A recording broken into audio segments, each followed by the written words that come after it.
welcome to all the viewers of Day and Night News to this edition of Home Abroad. Let's take a look at the top stories first.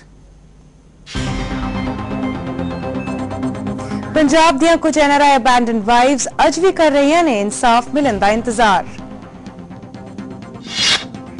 Punjabi origin दे बॉबी जिंदल बने दूजी बार Louisiana दे governor. देश होवे या विदेश, Indians ने पूरे उत्साह नाल मनाई दिवाली।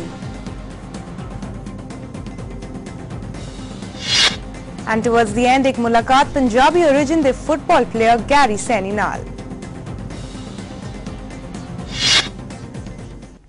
ਹੁਣ ਖਬਰ ਕੈਲੀਫੋਰਨੀਆ ਤੋਂ, ਜਿੱਥੇ ਟਰਾਈ ਵੈਲੀ ਨਾਮ ਦੀ ਯੂਨੀਵਰਸਿਟੀ ਨੂੰ US ਗਵਰਨਮੈਂਟ ਨੇ ਵੀਜ਼ਾ ਫਰਾਡ ਦੇ ਚਾਰजेस ਅੰਡਰ ਬੰਦ ਕਰ ਦਿੱਤਾ ਸੀ ਅਤੇ ਇਸ ਯੂਨੀਵਰਸਿਟੀ ਵਿੱਚ ਪੜ੍ਹ ਰਹੇ ਸਟੂਡੈਂਟਸ ਵਿੱਚੋਂ ਲਗਭਗ 95% ਇੰਡੀਅਨ ਸਨ। ਇਸ ਯੂਨੀਵਰਸਿਟੀ ਤੇ ਦੋਸ਼ ਆਏ ਕਿ ਉਹ ਫੋਰਨ ਨੈਸ਼ਨਲਸ ਨੂੰ ਇਲੀਗਲੀ ਇਮੀਗ੍ਰੇਸ਼ਨ ਸਟੇਟਸ ਅਕਵਾਇਰ ਕਰਵਾਉਣ ਵਿੱਚ ਮਦਦ ਕਰਦੀ ਸੀ। And now the US authorities have examined individually cases of more than 1,000 Indian students who had enrolled at California-based sham Tri-Valley University, approving transfer of 435 of them to other institutions. Sydney Australia दे MP Matt Keen ने कहा कि Australia दी तरक्की विच पंजाबियां दा अहम role है। Mat कीन has been credited with playing a major role in helping the Punjabi community settle there. उन्होंने ऑस्ट्रेलिया विच पढ़ रहे पंजाबी स्टूडेंट्स ते होए अटैक्स नूं क्रिटिसाइज करदियां कहा कि ऑस्ट्रेलिया विच पढ़ रहे इंडियन स्टूडेंट्स दी सिक्योरिटी नूं ध्यान विच रखिया जा रहा है। मैट कीन नाल इंडिया आए NRI Gurdeep Singh Makkar European countries विच हो रहे टर्बन फ्रिस्किंग दे इशू बारे भी गल कीती।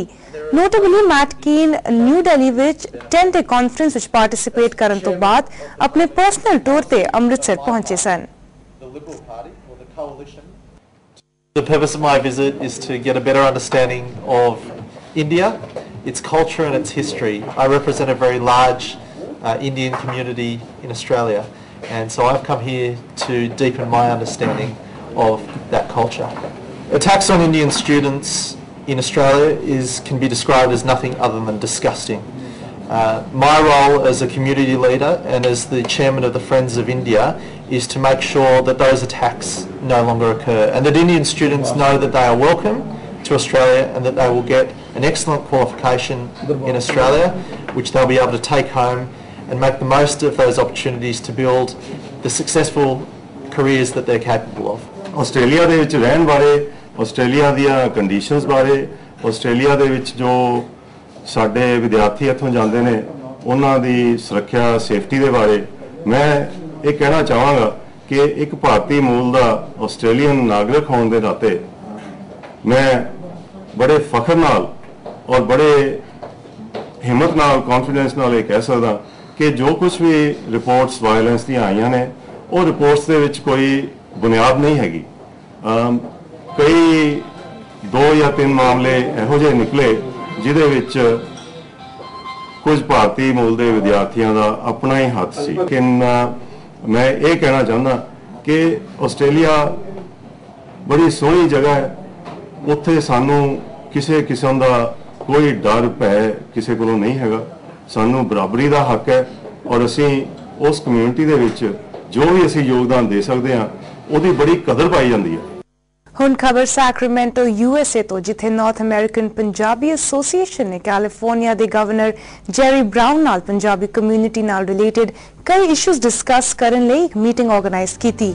ਇਸ ਮੀਟਿੰਗ ਦੇ ਚੇਅਰਮੈਨ ਦਲਵਿੰਦਰ ਸਿੰਘ ਤੂਤ ਨੇ ਦੱਸਿਆ ਕਿ ਉਹਨਾਂ ਨੇ ਹੇਟ ਕ੍ਰਾਈਮ ਬਾਰੇ ਗੱਲ ਕੀਤੀ। The issue of establishment of sister state relation between state of California and Punjab was also discussed. And Louisiana Governor Bobby Jindal has easily coasted to a second term, winning in a landslide election after failing to attract any well-known or deep-pocketed opposition. Punjabi मूल ਦੇ ਬੌਬੀ ਜਿੰਦਲ ਨੇ ਐਤਵਾਰ ਨੂੰ ਲੁਸਿਆਨਾ ਪ੍ਰਾਂਤ ਦੇ governor ਵਜੋਂ ਦੁਬਾਰਾ ਚੋਣ ਜਿੱਤ ਲਈ ਹੈ। ਅਮਰੀਕਾ ਵਿੱਚ ਵਿਰੋਧੀ ਧਿਰ ਰਿਪਬਲਿਕਨ ਪਾਰਟੀ ਦੇ ਉਮੀਦਵਾਰ ਬੌਬੀ ਜਿੰਦਲ ਨੇ 8 ਉਮੀਦਵਾਰਾਂ ਨੂੰ ਹਰਾ ਕੇ ਸਿਆਸਤ ਵਿੱਚ ਆਪਣਾ ਲੋਹਾ ਮਨਵਾ ਲਿਆ ਹੈ। ਜਿੰਦਲ ਨੇ VOTING ਖਤਮ ਕਰਨ ਦੇ ਕਰੀਬ 1 ਘੰਟੇ ਬਾਅਦ ਬੈਟਨ ਰੋਗ ਸਥਿਤ ਚੋਣ ਦਫ਼ਤਰ ਵਿੱਚ ਆਪਣੇ ਹਮਾਇਤੀਆਂ ਨੂੰ ਸੰਬੋਧਨ ਕਰਦਿਆਂ ਉਹਨਾਂ ਦੁਬਾਰਾ ਜਿੱਤ ਲਈ ਧੰਨਵਾਦ ਕੀਤਾ। ਜਿੱਤ ਤੋਂ ਬਾਅਦ ਉਹਨਾਂ ਦਾ ਕਹਿਣਾ ਸੀ ਕਿ ਆਉਂਦੇ 4 ਸਾਲਾਂ ਦੌਰਾਨ ਕਈ ਕੰਮ ਕਰਨੇ ਬਾਕੀ ਨੇ। Our economy has certainly done better than the region and the country's economy But we are impacted by this national recession. We can't get complacent. We can't be satisfied with the progress we've made. ਨਤੀਜਿਆਂ ਮੁਤਾਬਕ ਜਿੰਦਲ ਨੂੰ 65% ਤੋਂ ਵੱਧ ਵੋਟਾਂ ਮਿਲੀਆਂ। ਜਿੰਦਲ ਨੂੰ ਉਪ ਰਾਸ਼ਟਰਪਤੀ ਅਹੁਦੇ ਦਾ ਸੰਭਾਵਿਤ ਉਮੀਦਵਾਰ ਵੀ ਮੰਨਿਆ ਜਾ ਰਿਹਾ ਹੈ। ਹਾਲਾਂਕਿ ਉਹਨਾਂ ਕਿਹਾ ਹੈ ਕਿ ਜੇਕਰ ਉਹ ਲੁਸਿਆਣਾ ਦੇ ਦੁਬਾਰਾ ਗਵਰਨਰ ਚੁਣ ਲਏ ਜਾਂਦੇ ਨੇ ਤਾਂ ਉਹ ਆਪਣਾ ਕਾਰਜਕਾਲ ਪੂਰਾ ਕਰਨਾ ਚਾਹਣਗੇ। ਜਿੰਦਲ ਨੇ ਕਿਹਾ ਹੈ ਕਿ ਉਹ ਲੁਸਿਆਣਾ ਨੂੰ ਵਧੀਆ ਬਣਾਉਣ ਲਈ ਅਗਲੇ 4 ਸਾਲਾਂ ਦੌਰਾਨ ਹਰ ਰੋਜ਼ ਹਰ ਘੰਟੇ ਕੰਮ ਕਰਨਗੇ। My number one job is creating jobs. That's why we're forcing government to do more with less. 40 ਸਾਲ ਦੇ ਨੌਜਵਾਨ ਬੌਬੀ ਜਿੰਦਲ ਗਵਰਨਰ ਅਹੁਦੇ ਲਈ ਤੀਜੀ ਵਾਰ ਚੋਣ ਮੈਦਾਨ ਵਿੱਚ ਸਨ। ਸਾਲ 2003 ਵਿੱਚ ਉਹ ਡੈਮੋਕ੍ਰੈਟਿਕ ਪਾਰਟੀ ਦੀ ਕੈਥਲੀਨ ਬਲੌਕੋ ਤੋਂ ਹਾਰ ਗਏ ਸਨ, ਪਰ ਸਾਲ 2007 ਵਿੱਚ ਉਹਨਾਂ 12 ਉਮੀਦਵਾਰਾਂ ਨੂੰ ਹਰਾ ਕੇ 54% ਵੋਟਾਂ ਹਾਸਲ ਕੀਤੀਆਂ। I've made it very clear, as governor, we're not raising taxes in the state of Louisiana. ਉਹਨਾਂ ਨੇ ਸਾਡੇ ਪਿੰਡ ਬਾਰੇ ਬੜਾ ਧਿਆਨ ਵੀ ਦਿੱਤਾ ਹੈ ਤੇ ਜਦੋਂ ਆਉਂਦੇ ਨੇ ਉਹਨਾਂ ਦਾ ਸਾਰਿਆਂ ਨੂੰ ਸਾਡੇ ਪਿੰਡ ਵੱਲ ਧਿਆਨ ਵੱਧ ਹੁੰਦਾ। ਉਹਨਾਂ ਦੇ ਆਉਣ ਕਰ ਸਾਨੂੰ ਇੰਨੀ ਖੁਸ਼ੀ ਮਹਿਸੂਸ ਹੋਈ ਹੈ ਕਿ ਬਹੁਤ ਜ਼ਿਆਦਾ ਅਸੀਂ ਮਹਿਸੂਸ ਕਰਨੇ ਆ ਕਿ ਸਾਡੇ ਵਾਸਤੇ ਬਹੁਤ ਕੁਝ ਕਰਨਾ ਚਾਹੁੰਦੇ ਨੇ ਔਰ ਕੀਤਾ ਵੀ ਤੇ ਕਰਨਗੇ ਵੀ। ਇਸ ਵਕਤ ਅਸੀਂ ਬੌਬੀ ਜਿੰਦਲ ਜੀ ਦੇ ਸਮੂਹ ਪਰਿਵਾਰ ਵਿੱਚ ਖੜੇ ਆ ਤੇ ਅਸੀਂ ਇਸ ਸਾਡੇ ਨਗਰ ਦੇ ਵਿੱਚ ਖੁਸ਼ੀ ਦਾ ਮਾਹੌਲ ਹੈ। ਹਰ ਪਾਸੇ ਲੱਡੂ ਵੰਡੇ ਜਾ ਰਹੇ ਨੇ, ਹਰ ਪਾਸੇ ਅਸੀਂ ਫਖਰ ਮਹਿਸੂਸ ਕਰਦੇ ਹਾਂ ਕਿਉਂਕਿ ਉਹਨਾਂ ਨੇ ਇਸ ਖਾਨਪੁਰ ਦਾ ਨਾਂ ਸਾਰੀ ਦੁਨੀਆ ਵਿੱਚ ਰੌਸ਼ਨ ਕਰ ਦਿੱਤਾ। ਇਸ ਕਰਕੇ ਅਸੀਂ ਪ੍ਰਮਾਤਮਾ ਅੱਗੇ ਅਰਦਾਸ ਕਰਦੇ ਹਾਂ ਕਿ ਉਹ ਇਸੇ ਤਰ੍ਹਾਂ ਬੁਲੰਦੀਆਂ ਨੂੰ ਛੂਹਣ, ਚੜ੍ਹਦੀ ਕਲਾ ਦੇ ਨਾਲ ਆਪਣੇ ਨਗਰ ਦਾ ਵੀ ਨਾਂ ਰੌਸ਼ਨ ਕਰਨ ਤੇ ਇਸੇ ਤਰ੍ਹਾਂ ਦੇਸ਼ ਅਤੇ ਕੌਮ ਦੀ ਸੇਵਾ ਕਰਦੇ ਰਹਿਣ। ਜਿੰਦਲ ਨੂੰ ਰਾਸ਼ਟਰਪਤੀ ਅਹੁਦੇ ਦਾ ਸੰਭਾਵਿਤ ਉਮੀਦਵਾਰ ਮੰਨਿਆ ਜਾ ਰਿਹਾ ਸੀ, ਪਰ ਉਹਨਾਂ ਟੈਕਸਾਸ ਦੇ ਗਵਰਨਰ ਰਿਕ ਪੈਰੀ ਦੇ ਨਾਮ ਦੀ ਪੈਰਵੀ ਕਰ ਦਿੱਤੀ ਸੀ। ਮੰਨਿਆ ਇਹ ਵੀ ਜਾ ਰਿਹਾ ਹੈ ਕਿ ਜੇਕਰ ਸੱਤਾਧਾਰੀ ਡੈਮੋਕ੍ਰੈਟਿਕ ਪਾਰਟੀ ਦੇ ਬਰਾਕ ਓਬਾਮਾ ਦੁਬਾਰਾ ਰਾਸ਼ਟਰਪਤੀ ਅਹੁਦੇ ਦੀ ਚੋਣ ਜਿੱਤ ਜਾਂਦੇ ਨੇ ਤਾਂ ਬੌਬੀ ਜਿੰਦਲ ਸਾਲ 2016 ਦੀਆਂ ਰਾਸ਼ਟਰਪਤੀ ਚੋਣਾਂ ਵਿੱਚ ਆਪਣਾ ਦਾਅਵਾ ਠੋਕ ਸਕਦੇ ਨੇ। Bureau report, day and night news. ਤੇ ਛੋਟੀ ਉਮਰ ਵਿੱਚ ਅਮਰੀਕਾ ਦੀ ਫੈਡਰਲ ਏਜੰਸੀ ਦੀ ਪ੍ਰੈਜ਼ੀਡੈਂਸ਼ੀਅਲ ਮੈਨੇਜਮੈਂਟ ਫੈਲੋ ਵਿੱਚ ਕੰਜ਼ਿਊਮਰ ਸੇਫਟੀ ਆਫਿਸਰ ਬਣੀ ਅੰਮ੍ਰਿਤਸਰ ਦੀ ਮਨਤੇਜ ਕੌਰ ਚੀਨਾ ਅੱਜਕੱਲ ਅੰਮ੍ਰਿਤਸਰ ਵਿੱਚ ਆਏ। FDA ਵਿੱਚ US food and drug administration department ਦੇ ਨਾਲ ਕੰਮ ਕਰ ਰਹੀ ਮਨਤੇਜ ਕੌਰ ਨੇ ਆਪਣੇ ਐਕਸਪੀਰੀਅੰਸ ਸਾਡੇ ਨਾਲ ਸ਼ੇਅਰ ਕੀਤੇ। ਮਨਤੇਜ ਦਾ ਮੰਨਣਾ ਹੈ ਕਿ ਉਸ ਦੀ ਕਾਮਯਾਬੀ ਦੇ ਪਿੱਛੇ ਰੱਬ ਅਤੇ ਉਸ ਦੀ ਫੈਮਿਲੀ ਮੈਂਬਰਸ ਦਾ ਅਹਿਮ ਯੋਗਦਾਨ ਹੈ। I am in a Presidential Management Fellowship program. It is a very prestigious PMF. It's called PMF. It's a fellowship program to recruit outstanding graduate students from the graduating class of every year from graduate schools all over United States and attract them to federal service for leadership positions in the future. And my school, George Mason University, thankfully nominated my name since I happen to be the topper there for this PMF program. And the nomination is followed by assessment exams, which is followed by multi-step interview process, and then you are matched with a federal agency. I was matched with Human Health Services, and under them I'm working in the Food and Drug Administration in Center for Drug Evaluation and Research. And it's time for us to slip into a short break. After the break, Punjab ਦੀਆਂ ਕੁਝ NRI abandoned wives ਅੱਜ ਵੀ ਕਰ ਰਹੀਆਂ ਨੇ ਇਨਸਾਫ ਮਿਲਣ ਦਾ ਇੰਤਜ਼ਾਰ।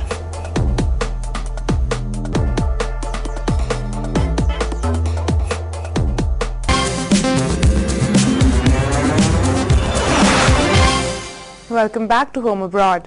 NRI abandoned wives ਦੀ ਤਕਲੀਫ ਨੂੰ ਲਫ਼ਜ਼ਾਂ ਵਿੱਚ ਬਿਆਨ ਕਰ ਪਾਣਾ ਸ਼ਾਇਦ ਬਹੁਤ ਹੀ ਮੁਸ਼ਕਿਲ ਹੈ, ਪਰ ਇਸ ਹੌਲੀਡੇ ਮੈਰਿਜ ਦੇ ਇਸ਼ੂ ਕਾਰਨ ਪੰਜਾਬ ਦੀਆਂ ਕਈ ਕੁੜੀਆਂ ਅੱਜ ਵੀ ਇਨਸਾਫ ਮਿਲਣ ਦਾ ਇੰਤਜ਼ਾਰ ਕਰ ਰਹੀਆਂ ਨੇ। Here are some.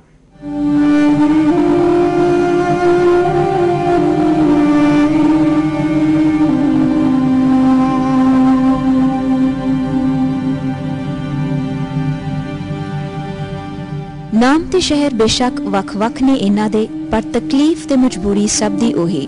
ਸਾਡੇ ਸੱਭਿਆਚਾਰ, ਸਾਡੇ ਕਲਚਰ ਵੱਲੋਂ ਸਭ ਤੋਂ ਉੱਤੇ ਰੱਖੇ ਜਾਂਦੇ ਇਸ ਮੁਕਾਮਲ ਰਿਸ਼ਤੇ ਨੂੰ ਵਪਾਰ ਬਣਾ ਇਹਨਾਂ ਕੁੜੀਆਂ ਦੀ ਜ਼ਿੰਦਗੀ ਨੂੰ ਮਜ਼ਾਕ ਬਣਾ ਕੇ ਰੱਖ ਦਿੰਦੇ ਨੇ ਕਈ ਫਰਾਡ NRIs। 26 ਸਾਲਾਂ ਦੀ ਜਸਪਾਲ ਕੌਰ ਨੇ ਕਦੇ ਸੋਚਿਆ ਵੀ ਨਹੀਂ ਸੀ ਕਿ ਜਿਸ ਸ਼ਖਸ ਨਾਲ ਉਹ ਵਿਆਹ ਕਰਾ ਸਾਰੀ ਜ਼ਿੰਦਗੀ ਉਸ ਨਾਲ ਬਿਤਾਉਣ ਦੇ ख्वाब ਦੇਖ ਰਹੀ ਹੈ, ਉਹ ਜੀਵਨ ਸਾਥੀ ਉਸ ਨੂੰ ਸਾਰੀ ਜ਼ਿੰਦਗੀ ਲਈ ਇਕੱਲਿਆਂ ਜੀਣ ਲਈ ਮਜਬੂਰ ਕਰ ਦੇਵੇਗਾ। ਉਹ ਇੰਗਲੈਂਡ 'ਚ ਸਿਟੀ ਆ ਨਾ, ਸਾਊਥ ਹਾਲ ਦੇ ਰਹਿਣ ਵਾਲੇ ਆ ਉੱਧਰ, ਤੇ ਨਾਂ ਉਹਦਾ ਮੇਜਰ ਸਿੰਘ ਵਾ, ਤੇ ਉਹ ਮੇਰੇ ਨਾਲ 2005 ਵਿੱਚ ਪਹਿਲਾਂ ਅੰਗੇਜਮੈਂਟ ਕਰਾ ਗਿਆ ਸੀ।